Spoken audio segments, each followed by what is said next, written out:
কে কী করছে সেটা না ভেবে তুমি কি করছো সেটা ভাবার দরকার।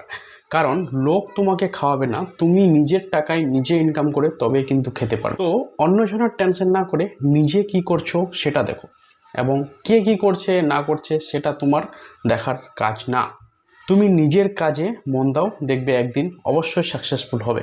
আমি ভিডিও বানাচ্ছি, আমি পোস্ট করছি, আমি এখানে যাচ্ছি, আমার কিছু যায় আসে না। আমাকে যারা দেখছে, আমাদের আশেপাশে যারা রয়েছে তাদেরই কিন্তু কি হয়, মানে জ্বলন হয়ে যায়।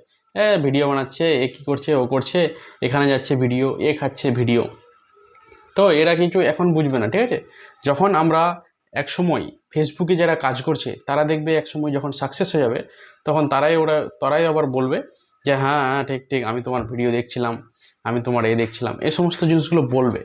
তো কে কি করছে সে সমস্ত দিকে কান না দিয়ে তুমি নিজের কাজে অবশ্যই মন দাও এবং নিজের কাজ চালিয়ে যাও, দেখবে একদিন অবশ্যই সাকসেসফুল হবে। ঠিক আছে, দেখা হবে আবার পরের ভিডিও। ততক্ষণ দেখতে থাকো জাহাঙ্গীর দা টেকনিক্যাল। নতুন হয়ে থাকলে ফলো অবশ্যই করে নিও।